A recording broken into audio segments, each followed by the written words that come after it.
Thank you, Amanda. Hi, everyone. My name is Elizabeth Bernstein. I am a very recent graduate of Northwestern, where I studied neuroscience and psychology on the pre-med track. For in the next couple of months, I will be starting my post-grad life doing consulting. And then very luckily, because of how much I love Northwestern, I'll actually be returning in 2023 to get my MBA from the Kellogg School of Management. On campus, I was involved in a couple of different organizations, and I'm really happy to be here today with all of you. Perfect. Thanks, Elizabeth. So today, y'all will be hanging out with me and Elizabeth for the next 45 minutes or so, and we'll cover a few different topics, starting with the academic offerings here at Northwestern. Then Elizabeth will touch on the culture and community on campus.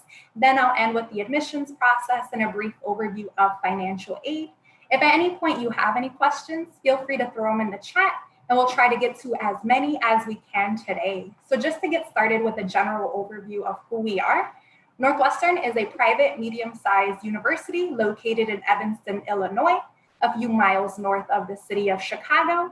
Our community is made up of over 8,000 undergraduate students from all 50 states, as well as over 95 countries represented on campus. So tons of unique perspectives, tons of diversity on our campus, not only geographic diversity, but also racial ethnic diversity, academic diversity, socioeconomic diversity. So you're not only gonna learn from our professors here on campus, but also from your classmates from all across the world. And that really does get started in the classroom here. So we do break up academics in a few different ways. First off, our 6-school model. So we have 6 undergraduate schools here at Northwestern. The first and the largest is our College of Arts and Sciences.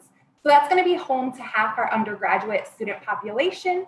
You can find a number of majors there, everything from our English major to our math major to our psychology major. The next 5 schools are going to be more specialized. So the second largest is our School of Engineering, which operates on a whole brain approach. So you're going to combine your technical skills and your communication skills there. Next, we have our School of Communications, which houses our communications major, as well as also our radio, TV, film major, our dance major, and our theater major, which does not require auditions, but our School of Music does. And it is our only conservatory here on campus. Then we have our School of Journalism, Media, and Integrated Marketing Communications, our school with the longest name, but only one major, journalism. And finally, we do have our School of Education and Social Policy, commonly referred to as CESP, and that is the smallest of our 6 schools.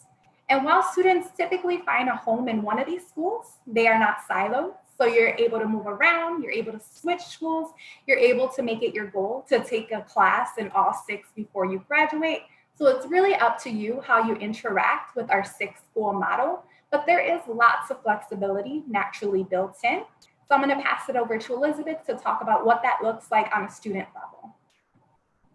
Thank you so much. Yes, so neuroscience and psychology, both of my primary academic concentrations while I was at Northwestern, were housed within the College of Arts and Sciences. But even still, I made it really close to 6 out of 6. I took classes in 5 out of the 6 undergraduate schools. So for example, for one of my Weinberg College of Arts and Sciences distribution requirements in the literature and fine arts category, I actually took a class called The History of Rock that was taught in the Beenan School of Music, despite my immense ability to have no musical talent. So really exciting opportunities to do that. I also took an intro to computer programming class in the McCormick School of Engineering, which was my sole dabble in the McCormick School of Engineering. And then I went back to my comfort zone, but it was really awesome to be able to take classes across all of the different schools.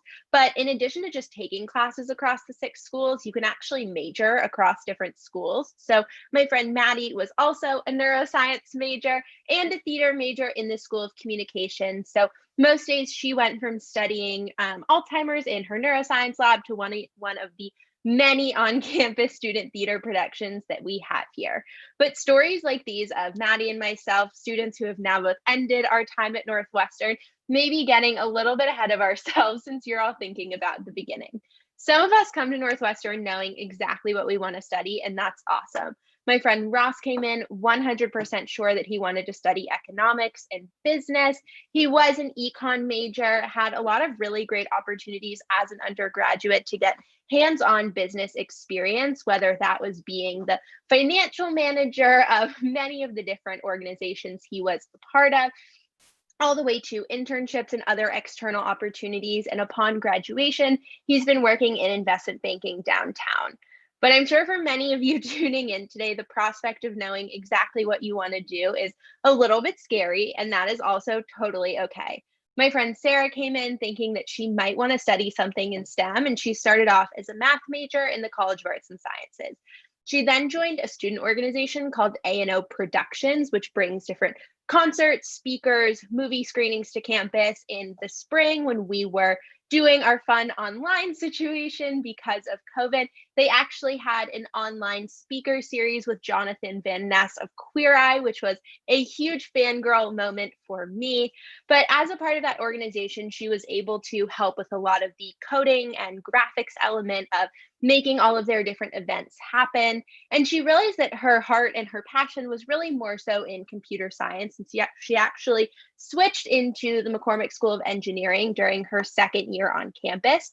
Thanks to the flexibility of the quarter system and support of different faculty and advisors, she still graduated on time.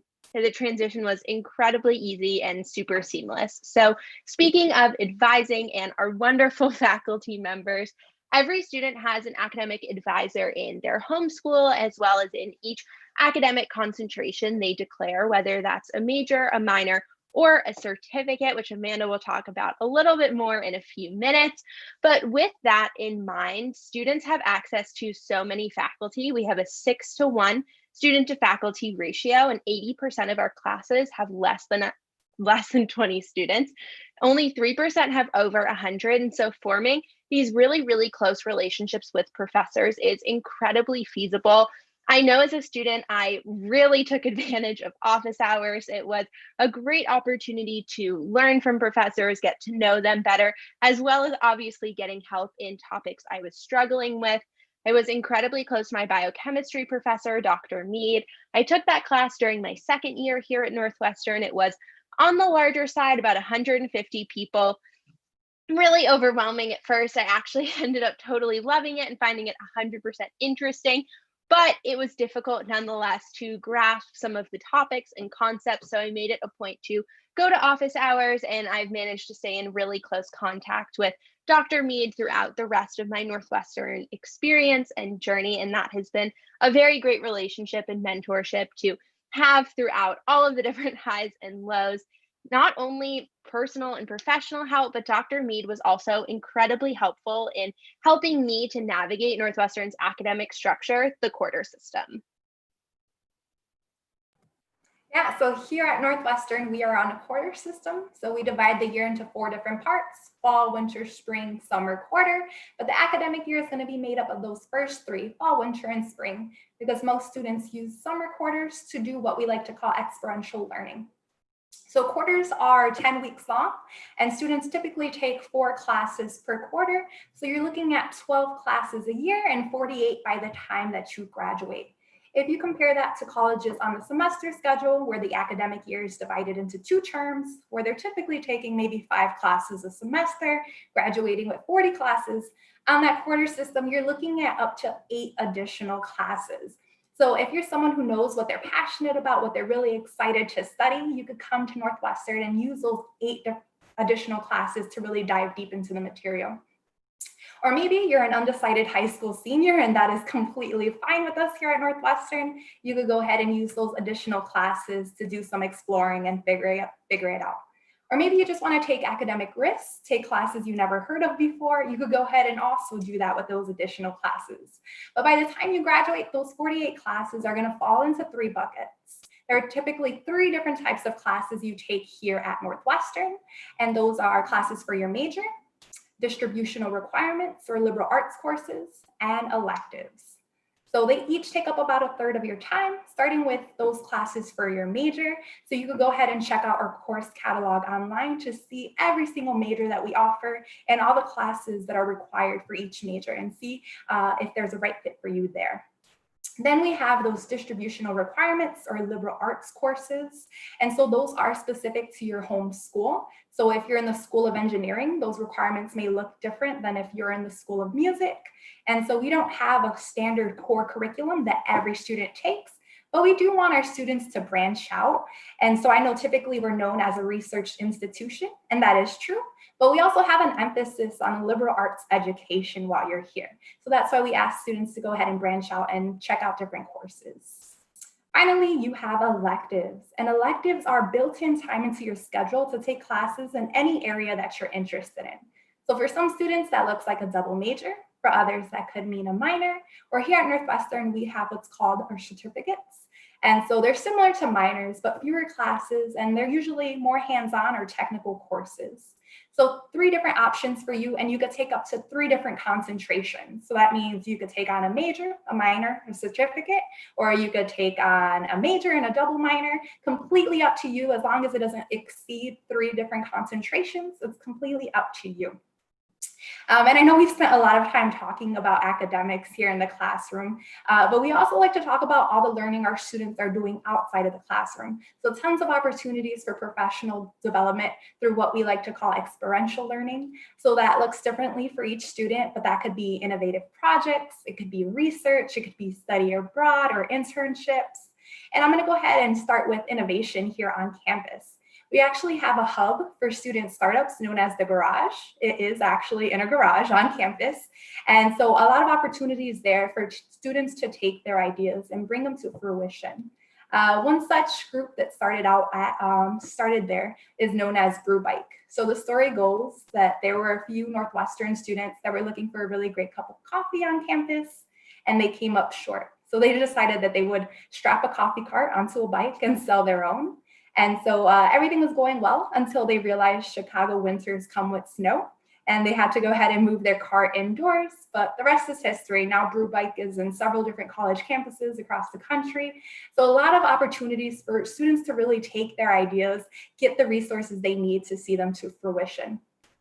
Elizabeth, you want to talk about other experiential learning opportunities our students have?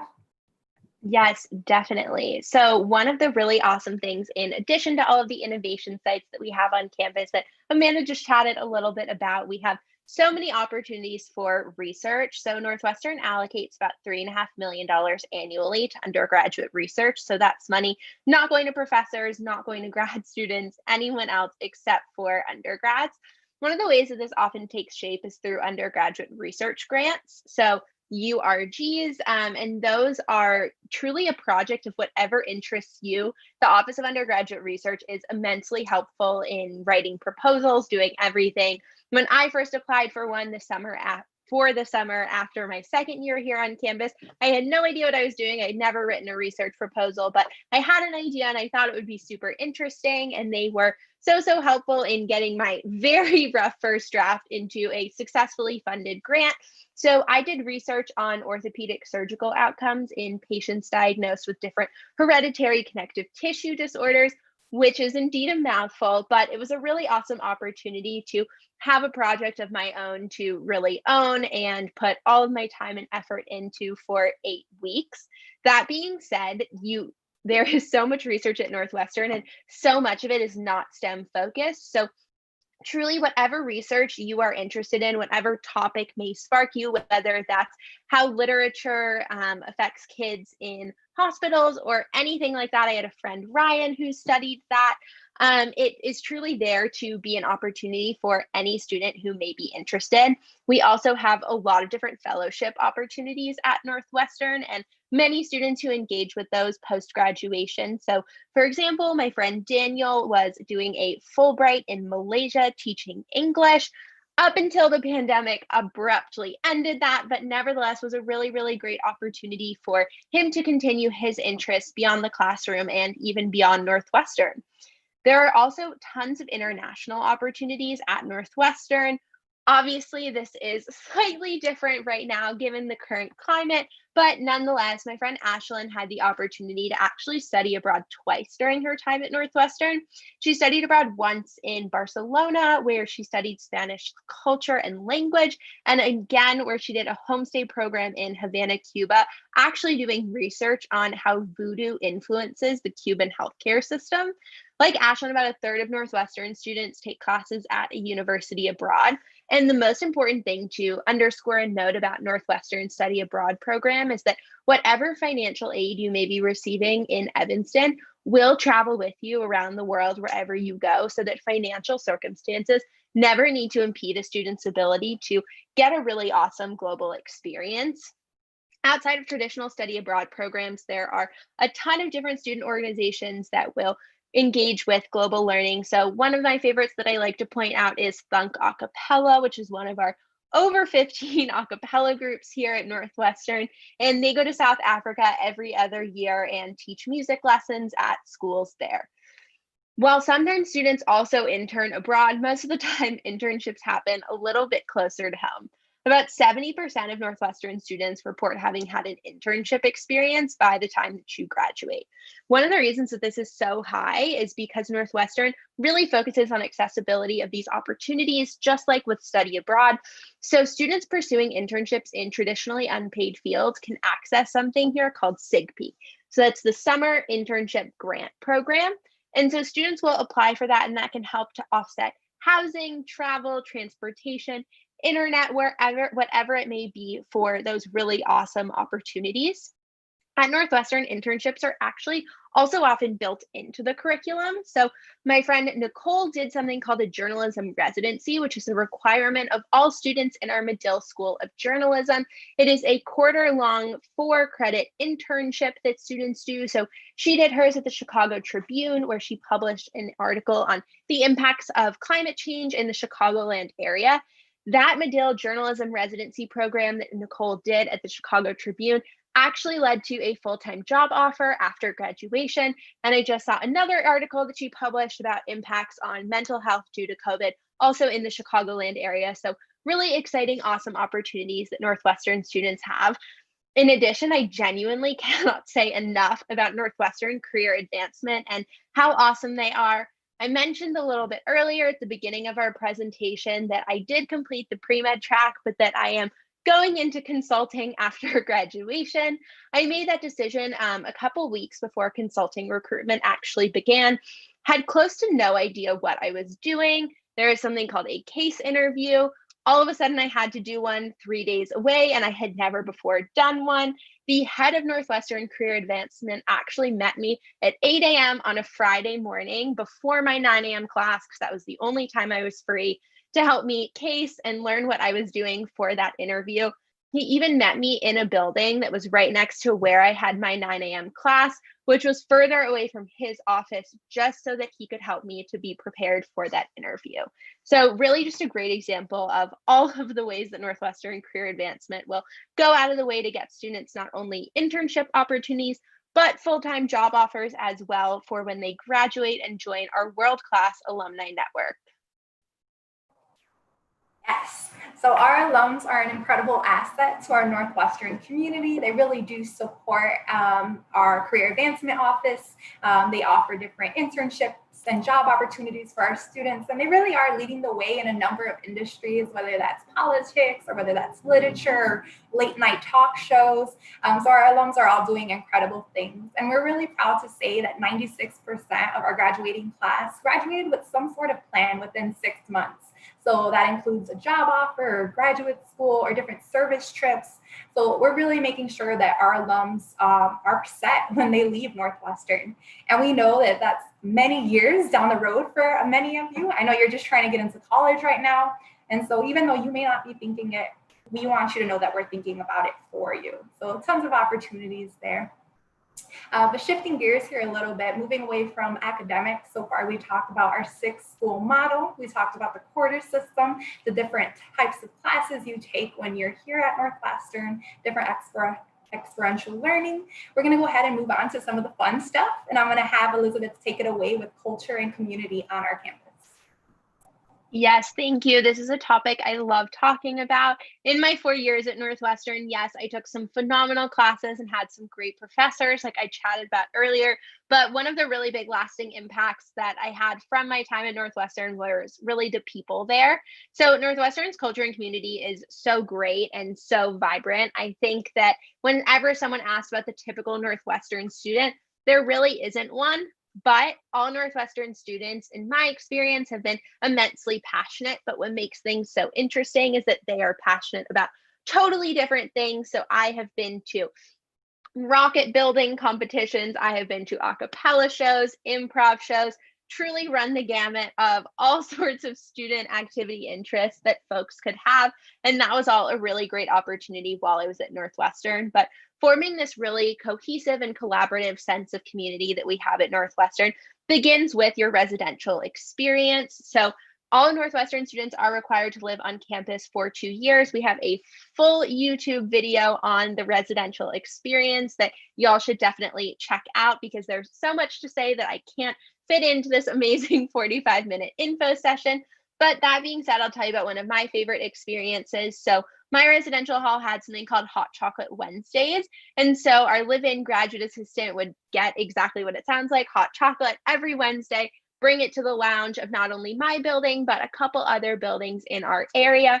We would get together. It was a really great way that I met new friends, and especially throughout the year as it got colder and college students increasingly learned the value of free food. The event really blossomed in its magnitude and its attendance. So all of a sudden, there were all sorts of snacks, and it was just a really great, really safe place to go every Wednesday night, take a study break, go hang out, meet new people in the space where I was living. Additionally, we form community through Wildcat Welcome, which is our week-long orientation program. It takes place the week before your classes begin for fall quarter, and students are grouped into about 10 to 15 person peer advisor groups and led by an upperclassman student of similar academic interests. You're exposed to some of the many traditions that we have here at Northwestern. So, March Through the Arch, it's when all first year and transfer students will march through our historic Weber Arch, cheered on by faculty, friends, current students, family members, and everyone. 4 years later, students will symbolically march back out, which I did a few months ago, much to my chagrin. But it is a great tradition that students do during Wildcat Welcome to kick off the whole event. In addition, we have a lot of different significant spaces here on campus. So places like the Shill Catholic Center, the Black House, Hillel, the Women's Center, all really great places for students to either begin or continue exploring different facets of their identity, whether that was a central part of your experience at home and you want to bring that to campus, or just something new that you really want to experience. We have so many options for students to feel supported. Additionally, like I mentioned earlier, we have so many traditions that don't only happen during Wildcat Welcome, but extend throughout the rest of your 4 years as well.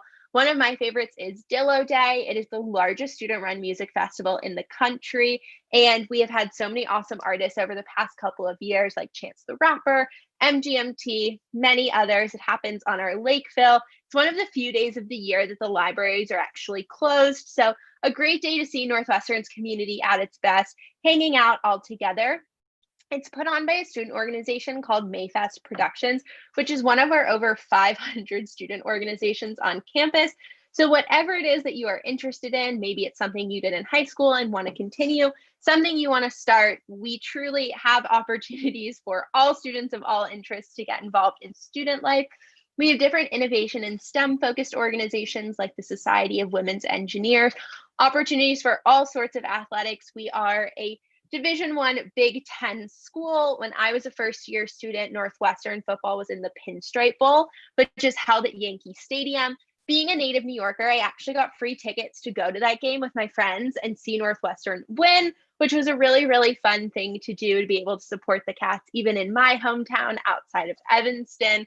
We also have club sports. I played club lacrosse my first 2 years on campus, and that was a great way to continue something I had always known for 8 years prior to coming to Northwestern. And finally, we have intramural sports. I was on an intramural basketball team this past winter. I don't have many skills in basketball, but I will say that our team was immensely successful potentially due to the forfeiture of the other teams who didn't show up. But there are a lot of different paths to athletics and success at Northwestern. My ultimate favorite student organization is something called Camp Kesem. It's something that I have run for the last year. It's a nonprofit that provides free camp and support to kids whose parents have cancer. It is the student organization that I feel like has really defined my Northwestern experience, where I've met so many friends, grown as a person, grown as a leader. And talking to Northwestern students, I think you'll find that everyone has their own Camp Kesem, whatever that organization may be for them, but a place that has been really special and really influential. And like I said earlier, having everyone have a super special student organization or 2 or 3 or however many really makes for such an engaged student body. Additionally, Camp Kesem has helped to support me and connect me with the local Chicago and Evanston communities, which definitely benefited my Northwestern experience. Amanda, do you want to talk a little bit about Chicago and Evanston? Yeah. So as a Chicago native, I'm really excited to say that Chicago is also part of our community. So while all our undergraduate schools are in Evanston, we do have 2 graduate schools in the city of Chicago. So downtown Loop, it's about 45 minutes from campus. And so students have access to both during their 4 years here at Northwestern. And so with the city of Chicago, you have world-class museums, art galleries, comedy clubs, theaters, plenty of restaurants, which is my favorite part. And so really there's over 70 different neighborhoods to explore. So a lot you could do during your time here. And we do help bridge the two. So there are inter-campus shuttles that'll get you from our Evanston campus to our Chicago campus Monday through Friday. Throughout the year, you can hop on one of those. There's also public transportation in the city of Chicago. So a number of trains and buses that'll get you from one end of the city to another. You just have to remember that the Purple Line will always bring you back up to campus. And so really a lot of things to keep you engaged in the evenings or on the weekends. And you really do find that there's something for everyone. You have, a large city, with the hustle and bustle like Chicago. And then you have a small college town like Evanston, where campus is only a mile long. So it's really easy to get around. You'll find that most students walk everywhere because their classes are a few minutes away from their dorms. So really easy to navigate during your time here. I'm curious, Elizabeth, do you actually have any favorite spots in Chicago and in Evanston or in general? Yes, I definitely do. I actually spent pretty much all of quarantine in Evanston. As a native New Yorker, I had little interest in going back to New York in March and April. So had a lot of time to explore Evanston, went on pretty much daily walks to the Baha'i Temple, which is technically in Wilmette, but super close by. Walk around Evanston, explore the lake, go through the Lakeville. So a lot of fun and fond memories there in Evanston. But in terms of Chicago, I actually volunteered at Lurie Children's Hospital in the pediatric intensive care unit, took the inter-campus shuttle there once a week, and that was an awesome opportunity. But otherwise, I just loved exploring all that Chicago had to offer, different restaurants, food festivals, all sorts of street fairs. Everything was just super exciting and definitely spending a lot of time on the lake. Yeah, thanks for sharing. That's definitely one of my favorite parts about Chicago and Evanston. You get Lake Michigan both ways, so really exciting there. But yeah, just shifting gears here, moving away from the social life of a student here at Northwestern. I'm sure all of you tuned in here today to learn more about the admissions process. So before I get started with that, I want to say I know that this fall is looking a lot differently than we all expected that it would. There is a lot of unpredictability happening across the country and across the world. But we want you to know that as an admissions office that we're here. If you have any questions or if you have any concerns, we're happy to help. In the fall, you will all be assigned a regional admissions counselor. So counselors like me who will be assigned to specific high schools. And so you could definitely reach out to your regional admissions counselor if you want to offer any additional context to your application. If you have any questions, if you have any concerns, we're happy to help with those. And we're also happy to share that we will continue reading applications holistically. So we do take a holistic approach to our application process. And what that means is there's not one deciding factor that'll get you into Northwestern. There are several different factors that we're looking at, and they all hold weight in the process. And so if you do feel softer in one area and stronger in another, that can weigh out for you in this process. So we could go ahead and talk about how do you apply. So So there are two ways to apply. We are on the common application and the coalition application. You could choose whichever works best for you. We have no preference, just two ways you can find our application. Then we have two deadlines, November 1st and January 3rd. November 1st, we're going to offer early decision. January 3rd, we're going to offer regular decision. So for early decision, that is a binding restrictive agreement. So what that means is you're applying to one school through early decision, and if they admit you, you are committing to attend and committing to withdraw all other applications. So basically, you're telling that school they're top of your list, you've done your homework, you've done your research. If that school's Northwestern, maybe you feel like you're bleeding purple, so you're ready to make that commitment to a school. If you're not quite ready to make that commitment, or maybe November 1st came and you were not happy with where your application was at that time, that's completely fine. We have a deadline 2 months later, regular decision. It's non-binding, it's non-restrictive. You can apply to multiple schools through regular decision. So that's how you could go ahead and differentiate the two. But we do read every single application that comes our way, and we do accept for both rounds. So when we look at your application, there are going to be a few different things that we are looking for. And we could start with our biggest change this fall, and that's our standardized test scores. So we are test optional this fall. So that means that if you do not want to send your test scores, or you do not have test scores to send, that is completely fine. You do not have to send them, and we will not penalize you in the process if you choose not to send those scores. So that is completely up to you. We will continue to accept the ACT or the SAT as usual, and we allow students to self-report, so you can let us know your scores yourself, and we'll also super score. So if you were able to take those tests more than once, you could send all those scores our way. But remember, scores are not required if you don't want to send them our way, or you can't send them our way this fall. The next thing we'll be looking for in terms of academics will be your high school transcript. And on that high school transcript, we'll see the classes you've taken, the grades you've gotten, the level of rigor those classes are in, your GPA, unweighted, weighted, both. We don't recalculate. If your school ranks, we'll see your rank. And that'll be all on your high school transcript. And as regional admissions counselors, we'll make sure to have the context we need when we look at that high school transcript.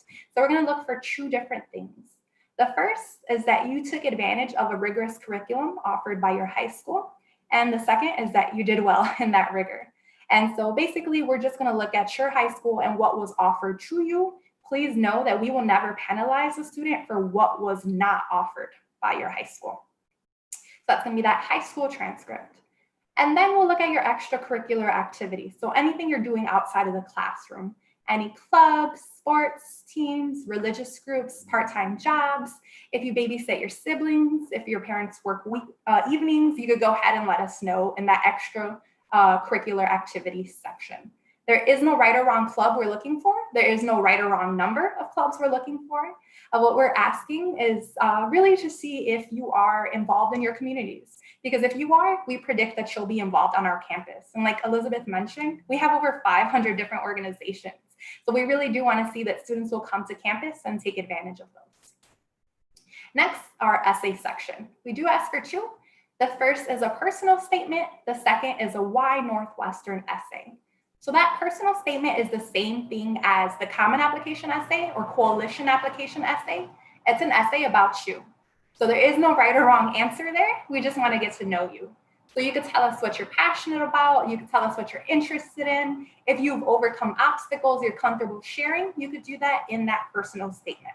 And you could go ahead and copy and paste that essay to any school that asks for a personal statement. The next essay is a supplemental essay. And what that means is it is college specific. So you don't want to go ahead and copy and paste that one to every school.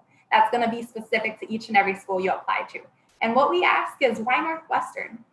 Why do you see yourself at our school for the next 4 years? And what we really want to know is, have you done your homework? If I'm taking the time to read your application, have you taken the time to get to know my school? So really, you want to make that essay as specific as possible. And a really great way to do that is to tune into information sessions like this one, or go ahead and look at our YouTube channel and see virtual tours. We even have a review of local takeout in Evanston in case you're curious. So a number of different resources we have online for you to take advantage of during these times. So if you're wondering how you could get to know us, you could definitely start there. After we get done reading what you have to say about yourself, we will read what other people have to say about you in the letters of recommendation. So we do require two, one from a teacher and one from a counselor. So make sure that you give your teacher and counselor plenty of time to write these letters of recommendation. And if they say yes, say thank you, scribble down a thank you note or shoot them a thank you email and let them know you appreciate their time. But you really want to make sure that you're asking people who know you to go ahead and write those letters of recommendation. If you think there's someone else who knows you in an additional context, maybe outside of that academic context, you can feel free to submit a supplemental letter of recommendation, but less is more because we do read each and every single letter. But those are the different parts of our application. They all hold weight in the process, like I mentioned earlier. And so if you do feel softer in one area and stronger in another, that can weigh out for you in this process. But regardless, for all admitted students to Northwestern University, we do meet 100% of demonstrated need. So moving on to financial aid here at Northwestern, we do meet 100% of demonstrated need. And the way we figure that out is by you filling out the FAFSA and the CSS profile. And what those two documents will do is give you what is called an EFC, or expected family contribution. And if you take the full cost of attending Northwestern, room, board, tuition, all that it entails to come to our school, and you subtract your EFC or your expected family contribution, that will give you your demonstrated need. And we meet 100% of it. So we are need blind for US citizens, permanent residents, and undocumented students, which means financial aid will not be a part of your application process. We are need sensitive for international students, which means that financial aid is a factor in your application process. But regardless, if you're admitted, we're gonna meet 100% of that need. And at Northwestern, 6 out of every 10 students receives some form of need-based financial aid. And so if you want an idea of how much it may cost you and your family to attend Northwestern, you could go ahead and look on our website at our net price calculator. So this is a federally mandated tool that colleges should have on their website. And if you go ahead and plug in a few different numbers, it'll give you an idea of what it may cost you and your family to attend a school. So that's just meant to give you an idea before you apply. But if you do have any additional financial aid questions, our financial aid office is separate from our admissions office, so they'd be happy to help. But I do want to thank you so much for listening to me and Elizabeth thus far. You all have been a great audience. We're going to go ahead and move on to the Q&A portion of the evening. So I'm going to go ahead and pull up some questions for us to answer today. Perfect. So we have a question from a student asking, if you apply to a certain school, how does that work if you want to major in different schools or if you want to explore your first year? And I will say it is very common for students to come into Northwestern undecided. And like I mentioned earlier, that is completely fine with us. You'll find most often students starting off at our College of Arts and Sciences, if they're undecided, they go ahead and take classes and explore. But if you do put a school and a major on your application, you're not bound to that. If you are admitted to Northwestern, you're able to move around and have that flexibility if you need it. Now we have a question specifically for Elizabeth. Elizabeth, do you find the quarter system overwhelming? And if so, are there opportunities to help students when it does get a little overwhelming? Yes, definitely. So I've actually really loved the quarter system when I was in my 4 years at Northwestern. I think that it definitely can get overwhelming at times, and there is definitely no sugarcoating that. Midterms and finals can be really stressful times. But for me, something that I always did to try to make the quarter system more manageable is I would, for example, never take 4 pre-med classes in one quarter. That would simply be not humanly possible to handle. So what I would do is I would normally take like 1 or 2 of my major classes and then maybe 1 or 2 distribution requirements. I'd often take 2 classes that were exam based in their evaluations and 2 classes that were paper based. So that was a really nice balance of studying for tests, but also writing papers. And that way it kind of just made things more manageable. When things do get overwhelming, something that I would encourage students to do is to ask for help. it can be very scary at first to first ask for help and to admit that sometimes things are more overwhelming than you can personally handle. I know that was the case for me at the beginning of Northwestern. My spring quarter of my second year at Northwestern, I actually was slotted to have every single one of my midterm exams happen within a 48-hour period of each other. And I saw that at the beginning of the quarter, but these were 4 classes that I actually had to take at that time to continue progressing with my major. So I figured that out early on, knew that 2 of them likely weren't going to move. They were classes for a lot of people. And then for the other 2 classes, I actually chatted with the professors, got an extension on one of them to the week following the 2 exams, and I got one exam moved to the week before. So even though I took it earlier than some other people, that honestly helped so much. My professors were incredibly understanding about the fact that I was a human and I could not do and handle all of those different things at one time. So asking for help, planning in advance, and just kind of trying to maintain balance is something that really helped me with the quarter system. Yeah, thanks for sharing, Elizabeth. Another question is, what is a must know about life at Northwestern for prospective students? And from my time with Northwestern students, I've definitely found them to be a very balanced people. So like Elizabeth mentioned, yeah, there are times where, the quarter system can sneak up on you and there's finals all happening at the same time. But I do find that at Northwestern, students will value balance. So they will, study and share what they're learning with other people. And you do find that collaboration. But there's also, prioritizing ones like social health and mental health, and students really going out and still having fun, even though it's a rigorous place to be here at Northwestern, they still find that balance. Elizabeth, is there anything in particular you think is a must know about life at Northwestern for prospective students? Yeah, something that I love chatting about when it comes to this question, kind of like what Amanda was talking about, was in terms of kind of overall balance of not only your mental health and your well being and social life and eating, it really is all a balance. And something that I found is it takes time to figure that out. But I've also found that Northwestern has a lot of really great support systems in place that will help you to kind of manage all the different things that happen.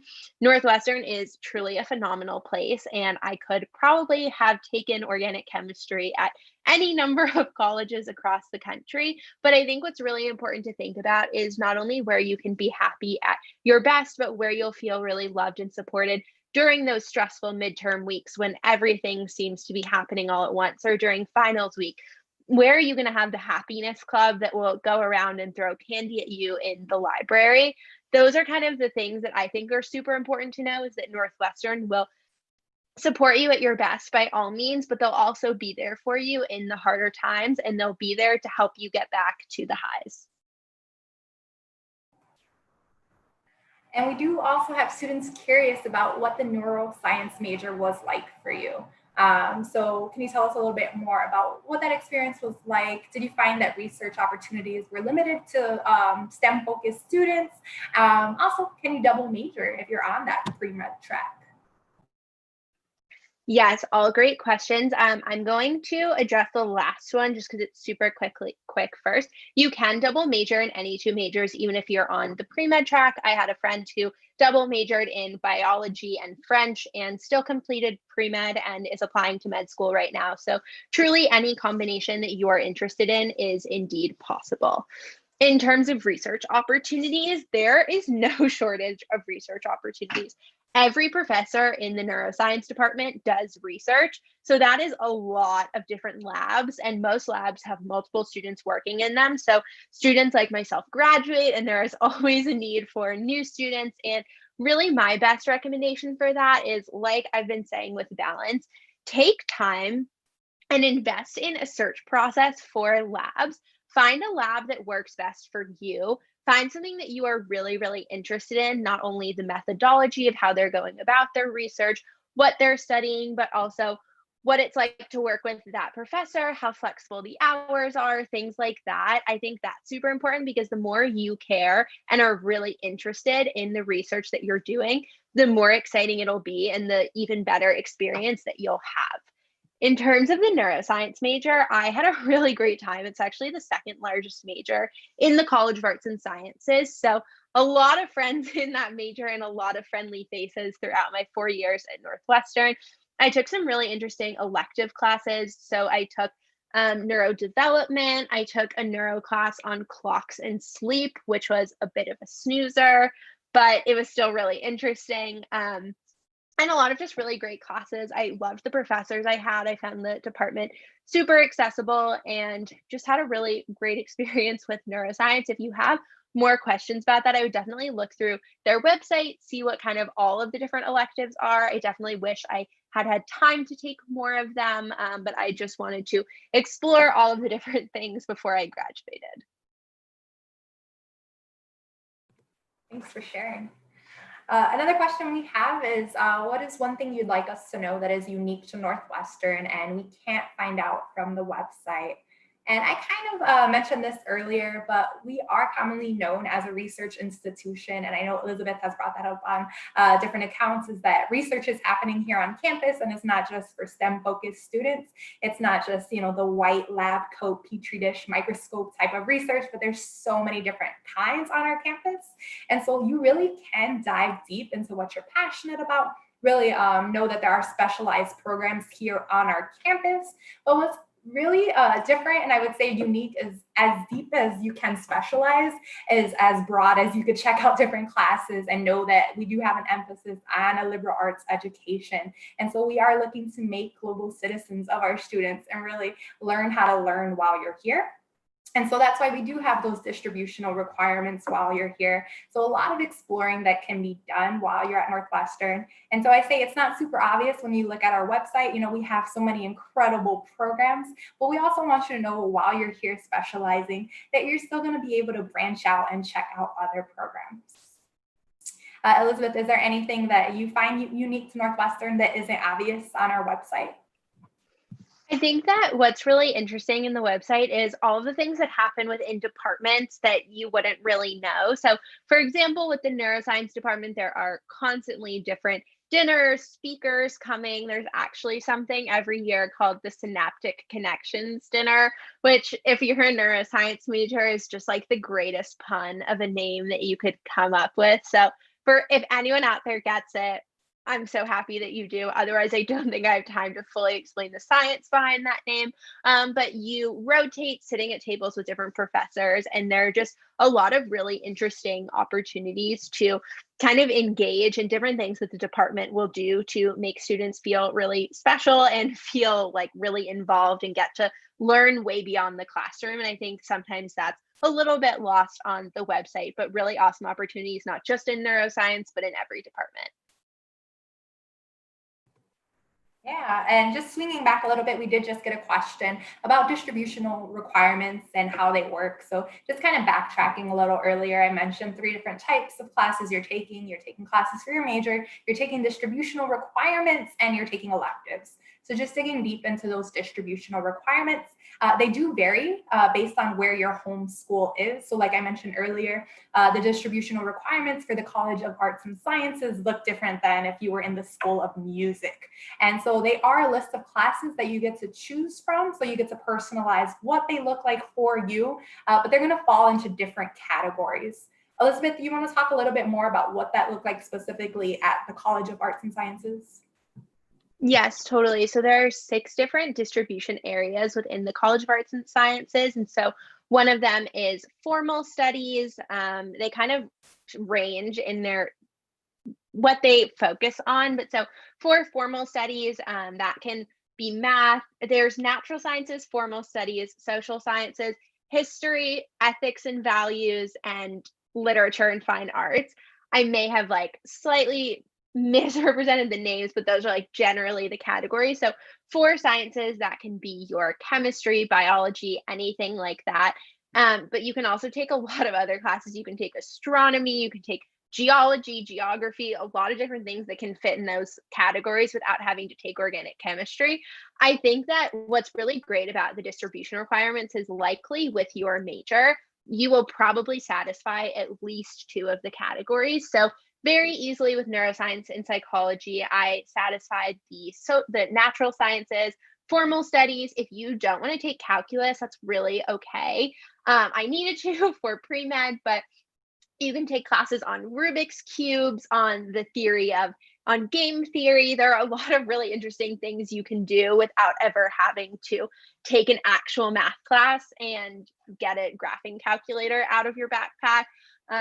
Social sciences is usually more psychology based classes. And so those are just generally really interesting, at least for me, to take. A lot of different things like Intro to Psych is a great class that I would recommend truly everyone to take. And then anything beyond that with history, I satisfied one of those with one of my AP US history credits. And then the other one, I took a really great history class. It's kind of a funny story. So I was really interested in this class, and it was History 393. And I didn't know that 393 was like a special designation in the history department, and it was a required like class that you have to take. It's just taught in a ton of different topics, but it's a very writing intensive history class that everyone has to take. So I get to the class and I don't really know. I'm just like interested in the topic. We're going around and we're doing introductions on the first day. And one of the questions that we're all saying in our introductions is, why are you taking this class? And all of a sudden, it's just me and a bunch of seniors who are taking this class to graduate. And I was really confused about how it ended up there. But I talked to the professor, loved the class. He understood that I was not there to graduate from the history major, but I totally loved taking it and getting to engage in this really intense debate. Finally, ethics and value, philosophy, all sorts of things. There are very comprehensive lists of all of the classes that you can take for all of these categories on the website. And then finally, literature and fine arts, that's English, creative writing, music classes, fine arts, so dance, performance arts, things like that. Sorry if that was more a longer answer than anyone really wanted, but distribution required. No, that's super helpful. Thank you, Elizabeth.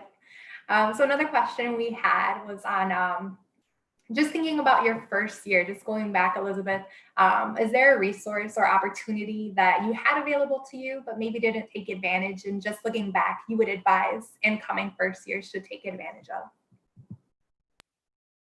Yeah, that's a great question.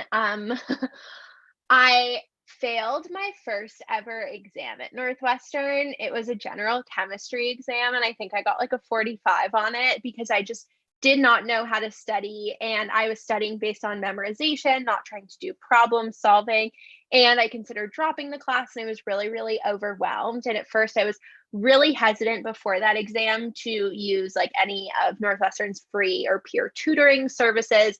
Don't know why. I just thought I'm invincible. I can do this myself. And then I like later on started using more of those resources, and there was a very linear relationship between my usage of those services and my grades and my classes. So definitely take advantage of like the peer learning support opportunities, office hours, going to TA's office hours as well. They may not teach classes, but they're very knowledgeable in the topics. And so using all of the different support that you have at your disposal can be very helpful. And it is by no means a weakness to ask for help or use it.